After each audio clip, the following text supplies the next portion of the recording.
Thank you for auditing the Always Positive New Music Review Show, hosted by a French professor who does really like this new song, the Juice WRLD song with Eminem, produced by Blanco.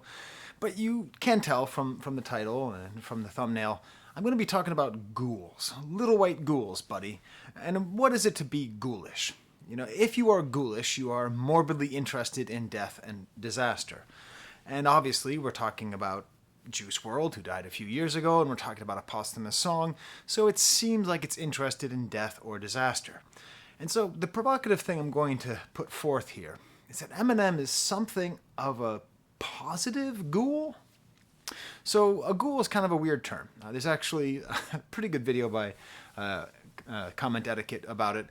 But it comes from 18th century Arabic, ghoul, which really just means a desert demon that robs graves and eats corpses. So that's what I'm thinking about. Like, is this song ghoulish? Is Eminem ghoulish by being on the song? And 2023 just ended. And every year, we get a little more ghoulish. Technology is allowing us to just get more and more ghoulish. Obviously AI, obviously having Tupac's hologram a couple years ago, that's pretty ghoulish. This idea of like taking these corpses and just resuscitating them and then using them for our commercial and artistic needs and reusing them. But musically, this year was fascinating because it also had that new Beatles song. And let's face it, Paul McCartney is also a ghoul. Little white ghoul, buddy. A positive ghoul, but a ghoul. Let's think about what he did. Let's think about what that new Beatles song is from a ghoulish perspective. The dead, the corpse that was robbed, is that of John Lennon. His music was a little song called Now and Then, a little demo that he wrote. Paul McCartney took this, along with AI and Peter Jackson and a bunch of other people and Giles Martin and Ringo, all that, to make a whole new song based on just these little words. What happens, though, is that he took the meaning of the song, the meaning of what John Lennon actually meant when he wrote the song, and completely flipped it, completely changed it. Now and Then, the original demo, is really about a love song that's contending with the fact that love and passion is often intermittent, sporadic, inconsistent. Now and then I miss you. I don't miss you all the time, but now and then. Essentially, it's a fight with indifference. Paul McCartney and the team transformed that song into a song about how John misses the Beatles and the Beatles miss John. And it made all the Beatles fans weep because that's how they feel. That's how Paul feels. But I gotta tell you, that grave has been robbed, the corpse has been devoured. That's not what the song was about. Now I say it's positive because I don't need another John song. You know, John has a great catalog. It was an interesting idea. It's a good song. I like it. In general, it's quite great. So when I'm saying it's ghoulish in a positive way. But still, we have to contend with the fact that a piece of art was repurposed and its thesis was changed by the living to better suit their vision of the dead. Which brings us to the song Lace It with Eminem, which in a very similar way takes a verse from Juice WRLD. Now, to be clear, Eminem and Juice WRLD had a positive relationship when Juice WRLD was alive. Juice WRLD looked up to Eminem and thought he was a great artist. Of course, Eminem is a great artist. And of course, Juice WRLD was a great artist, okay? So I'm not saying there's any kind of like, you know, I often think of the song Paint a Vulgar Picture by the Smiths that talks about what happens when a star dies. This doesn't feel vampiric like that. But at the same time, Juice WRLD's verse is all about, you know, doing drugs, about how popping pills makes you more than just a man, and how important it is to his life, and about how good of an idea it is to do these pills. Now, I know that Juice WRLD had an ambiguous relationship towards pills in some songs, but this song, if you just take it at its face value, just the Juice WRLD part, it's like, drugs? Yeah. Oh God, don't take that out of context. Don't let this be another Money Racks. And then Eminem's verse comes on, and it's a very special episode of the Slim Shady. It's a public service announcement. It's a scared straight about the dangers of prescription drugs. So the actual meaning of the verse is totally changed, and the song becomes an anti-drug song. Again, this is probably for the better. Juice WRLD died because of abuse of prescription drugs and a reasonable fear of the police.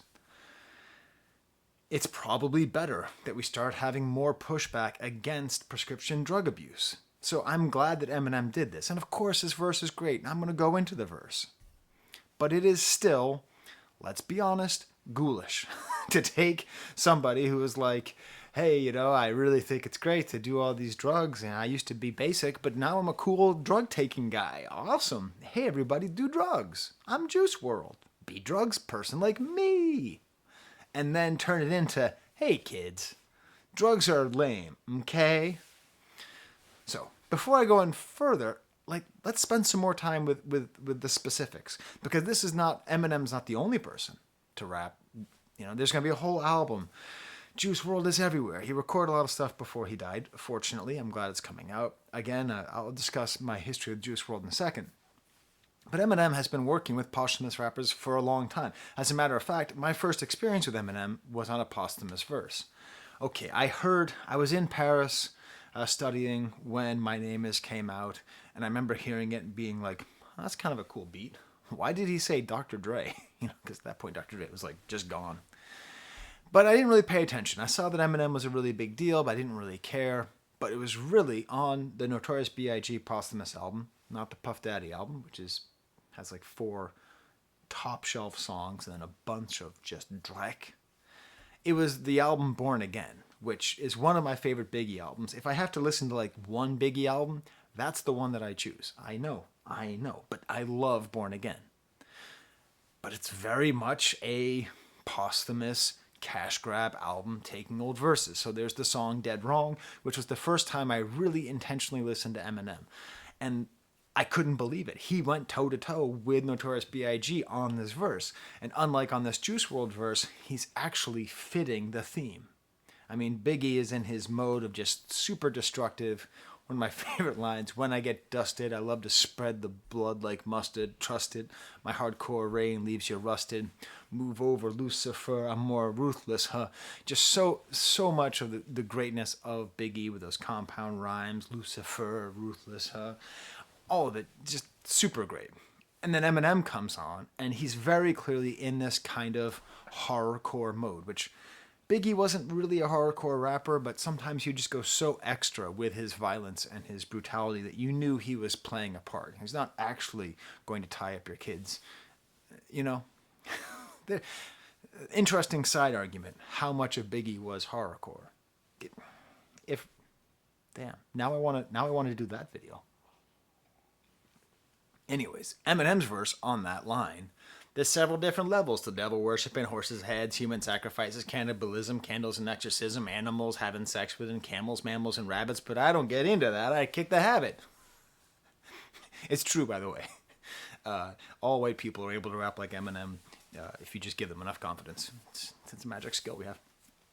I kind of regret that joke, but it's maybe funny. Tell me in the comments if it's funny. I can't believe how well I just delivered all those lyrics compared to my recitation of Biggie. Move over, Lucifer. I am more ruthless. Huh. When I get dusted, I like to spread the blood like mustard. But just that line and just the several different levels to devil worshiping, just the way he played with the lyrics. And later he says, I got a line in my pocket, I'm lying. I got a 9 in my pocket, and baby, I'm just dying to cock it. I mean, just the way he was having fun with it. And what was cool about this is, this is a posthumous project, but Eminem was doing a real service. Now, this was my introduction to Eminem, but for a lot of people, this was their introduction to Notorious B.I.G. Because Eminem really, much like many other white rappers before him, if you haven't seen FD Signifier's video on white rappers and the companion piece with N.A. Fantano, watch that instead of finishing this video. Those are all very good. He really did help to spread rap to a lot more people, much like Vanilla Ice.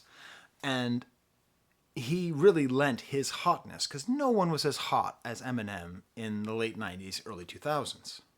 Nobody was as hot as him. So that's this kind of cool thing that he did. And he's not really a ghoul because, he's getting something from it, but he's giving more than he's getting, and he's following it. A couple years ago, the song Godzilla came out on Eminem's last album, which I liked quite a bit. That was my favorite song on the album, just Juice chorus. It's just about being awesome, and you can clearly hear the influence of Eminem with Juice WRLD. So that all brings us up to this song. Why does this song in particular bug me? Well, this is this theory that I've been kicking around in my head. Kicking around in my head. That sounds really violent. That has been kicking around in my head. And that is this. And I'm going to say something, and I'm saying it, it's an invitation to discussion. It's an invitation to sharing research or sharing knowledge. I'm going to say something definitively, but I don't believe it definitively. I believe it as a hypothesis. So please, correct my hypothesis. Eminem popularized prescription drug abuse in mainstream rap music. That is my hypothesis. Please shoot me down in the comments. Please tell me how ignorant I am. How could I have not thought about something else? But as far as I can tell, especially if we're just talking about mainstream rap, Eminem popularized prescription drug abuse. And I just said that he was the hottest person in the late 90s and early 2000s. Do you know what else was really hot in the late 90s, early 2000s? Well, according to the Substance Abuse and Mental Health Services Administration, results from the 2012 National Survey on Drug Use and Health, Summary of National Findings, published in Rockville, Maryland, quote, the prevalence of prescription drug abuse increased dramatically and rapidly in the United States in the late 1990s through the mid-2000s. Which means the rise of Eminem and the rise of prescription drugs happened at the exact same time. Caveat: Eminem is not the reason for the opioid epidemic. Okay? Prescription drug abuse is not Eminem's fault in a global sense. It may be partially his fault in a cultural sense, but definitely not. That was the drug company's fault. That was the stockholders' fault. That was the country's fault. That was your parents' fault, potentially your fault, potentially my fault, okay? We all were way too cool with whatever was going on back then, okay? So we have this thing of this rise of Eminem and this rise of abuse of prescription drugs. Now, I'm not talking about codeine and drank syrup. That award goes to Sippin' on Some Scissor by 3 6 Mafia. I remember hearing that song for the first time, laughing my head off because I didn't understand how they were rapping, why they were rapping. I certainly didn't know what the hell scissor meant. I actually thought they meant maple syrup. Laugh all you want. Listen, I'm a suburban white kid. What do I know about syrup? I don't know nothing about syrup. 1998, 9, when did that song come out? But when it comes to painkillers, as far as I understand, what I'm trying to do here is give you my perspective as a suburban white kid, therefore the best judge of mainstream hip-hop when I was in between the age of 15 and 25, because I was the audience, the primary audience that the record companies were trying to hit with the mainstream. I'm not saying that white suburban kids were creating the art or making the art, but they were the target of the record companies, okay? Do you understand that difference before you get mad at me? Well, get mad at me anyways, I don't care. Eminem, the Slim Shady LP, on the CD, there's a painting of a Vicodin pill. I had never heard of Vicodin before I saw that image. Never heard of it. I never heard of Vicodin before, or Percocets, or Xanax. I'd never heard of those things until I started listening to Eminem. That doesn't mean he's responsible for it, but it is important to note that he definitely, for a lot of people, was their introduction to these words. Now, that's not to say that he's responsible for the epidemic. I'm going to say that again because it's important. But on a cultural level, in terms of mainstream rap, this dude rapped so much about being a pill popper.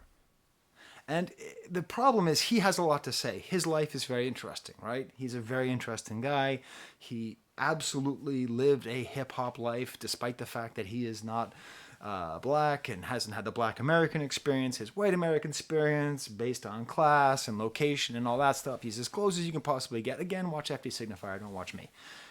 That doesn't mean that he's black or that he gets a pass or anything, but it does mean that his experience is probably as close as you can get to an authentic experience of growing up hip hop in the 80s and 90s, right? As a white guy. But still, like, he was so into talking about these pills. And if you didn't have something to say, if you related to Eminem, but like maybe you didn't grow up with an abusive mom, maybe you didn't grow up in a trailer park, maybe you didn't grow up on 12 Mile or 8 Mile, whatever mile he grew up on, maybe you're just kind of a boring guy. And worse, maybe you're just kind of a boring guy who isn't from the hood. So the problem was, as far as I see it, the addiction, the idea that being an addict was an interesting subject of rap.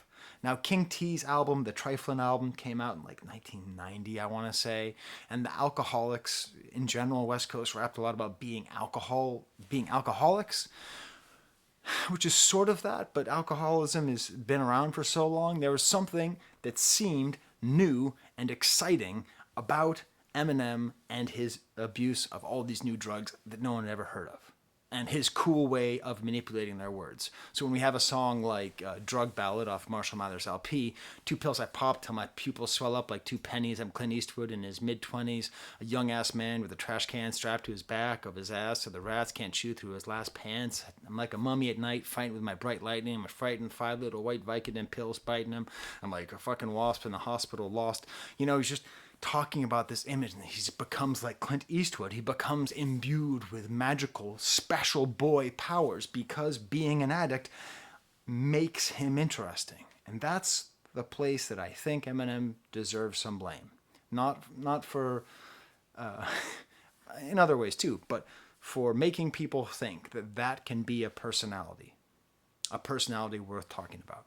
Because if that's a personality worth talking about, then all you have to do have something to say is just buy some shit, develop a dependency.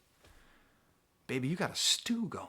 Okay, like, we need more than that. Okay, rap shouldn't be just about problems that you give yourself. They should be about the conditions that caused you to give those problems to yourself, which of course is what Eminem's stuff is really about, which is why he's a great artist, which is why when he got sober, he didn't become a worse artist. He arguably became a more interesting artist. The quality of his music hasn't quite kept up, but that's not because of the drugs. This all came to a head for me in my mind. Again, we're talking the demographic for mainstream rap music. White suburban kid who loved Public Enemy and grew up with the Fat Boys, okay? It was the Up in Smoke tour in 2002. And I remember it so well because it was all about the chronic, you know, it was all about blazing weed, and that's what it used to be. Rap used to be about blazing weed and drinking 40s and selling drugs, not becoming an addict of drugs. Selling, not becoming an addict. And so, you know, you'd have the Snoop Dogg performed and the rest of NWA performed, but when Eminem was up there, as far as I remember, there was all these like pills always flying behind him and all of his rapping, and it really made it seem to me like he was just totally promoting and becoming the face of prescription pill abuse, right at the time that all those companies were just making it rain with pills and money. So that brings us to the song, Lace It, which, first of all, let's briefly discuss the music, because the music is one of the things I love about this song. It's produced by Benny Blanco, and weirdly enough, my introduction to Juice WRLD was on Benny Blanco's EP, Friends Keep Secrets, which is a stupidly underappreciated EP. It's from 2018. It has the song called Roses with Brendan Urie of Panic at the Disco. My daughter at that time was a big fan of Panic at the Disco, so we listened to this song all the time. That's where I remember listening to Juice WRLD's voice and at first being like, this is so lame. He's so whiny. And then by like the third time the chorus repeats, roses are red, violets are blue. I'm like, Juice, I'm right there with you. You know, so I developed a real appreciation for him just based on this one song. And Benny Blanco really knows how to produce for him.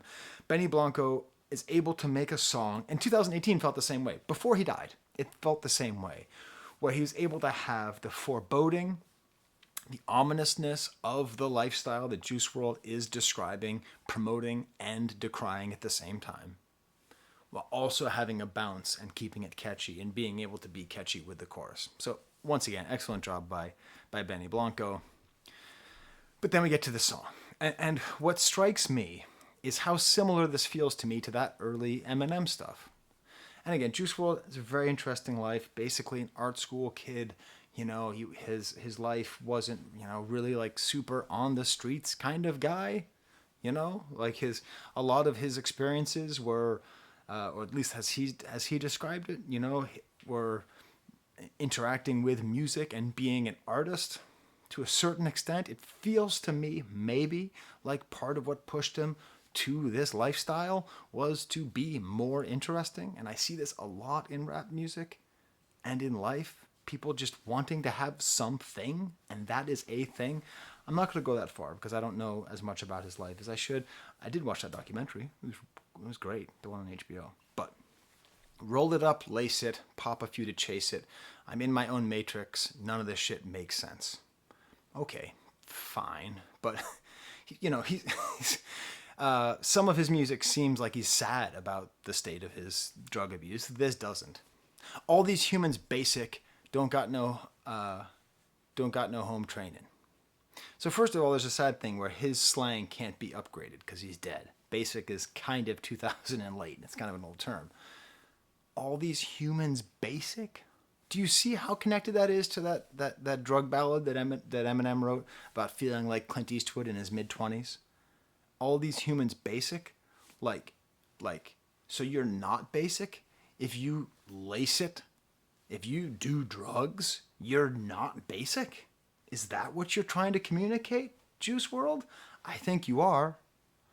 And as your resident YouTuber dad here, I gotta tell you, there's nothing you can buy that makes you not basic. Not a single thing you can purchase that makes you not basic. I don't care if it's drugs, a motorcycle, I don't care if it's a plane ticket. The only way you can be not basic is by making yourself more interesting. There's nothing you can spend currency on to make yourself less basic, okay? Don't let anybody lie to you. Not Juice WRLD, not Nike, not Seagram's, I don't care who. Not Apple, not Adidas, nobody. Not Yeezy, not Balenciaga, not Harley Davidson. Nobody can give you a personality. Nobody can make you not basic by selling you something. And if you think you can, guess what? You're basic. Juice WRLD, you're basic. You're basic for thinking you're not basic for doing drugs. Look at this great art you made. You're not basic because you're a great artist. The most boring thing about you is basically the only thing you talk about. It's a great verse. It's great. What can you do with how great of a singer he is? All these perks I pop, you'd think I was planning to break my neck. It's a funny, sad, dark, funny punchline. And then Eminem arrives with a very special episode of Different Strokes, and it's filled with this very important message. And it's filled with emotional depth. It doesn't even... One second, I forgot something over on the printer over here. I'm walking... He goes into a whole history of rappers who died of ODs, right? And when he's talking about all these rappers who die of ODs, it's like he's sort of speaking from the heart. And I think that's what's fascinating, because he rhymes these things like, I was lucky my escape was narrowing. Don't think I took it for granted that I'm still here. So narrowing and rhyme don't hear. He will rhyme with the half part of the next verse, synthetic heroin. That's what rhymes with my escape was narrowing. But the whole thing has a lot less of a humana lyrical miracle style of Eminem's work. And I think that makes it feel more heartfelt. Because really what it is it's a beautiful description of how you fall into this state. What killed Juice WRLD? He talks about it. You start slow and you don't notice.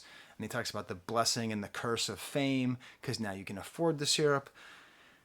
You know, I went to that Travis Scott concert a couple days ago, and we were walking around Toronto. My daughter was like, "What do you think Travis Scott's doing?" I'm like, "Well, I hope he's sitting on his bed watching SpongeBob.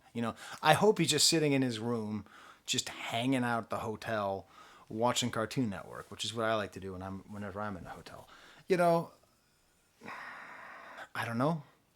Maybe he's with a groupie. The thing I hope is not happening is that he's just sitting there doing drugs all day, because that's what happens with a lot of famous people. They get super famous and then they just end up in hotel rooms all day, every day, with just the ability to afford everything. And so he talks about how it happens. And it's great because he's coming from a position of knowledge, right? And this is why this is really a scared straight verse, because he's part of the reason why people pop so many pills. Part of the reason why people rap about being addicts is the popularity of Eminem in the early 2000s. Let's say that properly. Fentanyl, yep, oxy what, Demerol, them all what possibly got Shock G, Roxy, Codone and lean probably what got Little Peep and ODB. So many who ODB way too young to go. It's a very funny rhyme there. He's really just going through all the people that we've lost to the epidemic, which he was unintentionally the poster boy for. My escape was narrowing. I took it for granted. I'm still here. Synthetic heroin. That's where he really goes for it. Tried to kill me. Then you murdered Jared. And this is a beautiful line because he's referring to Jared Higgins, which is Juice WRLD's real name. Murdered Jared, didn't you? Piece of shit. And I love this image of these drugs murdering people. Because it's not just, in America in general, we're not kind to addicts. Just we're not. We throw them in jail as opposed to... Well, we throw everybody in jail as opposed to actually helping them and trying to make the world a better place. But addiction is a terrible thing. It is a disease. It is a sickness. It should be treated that way. And what's happening here is Jared is being murdered.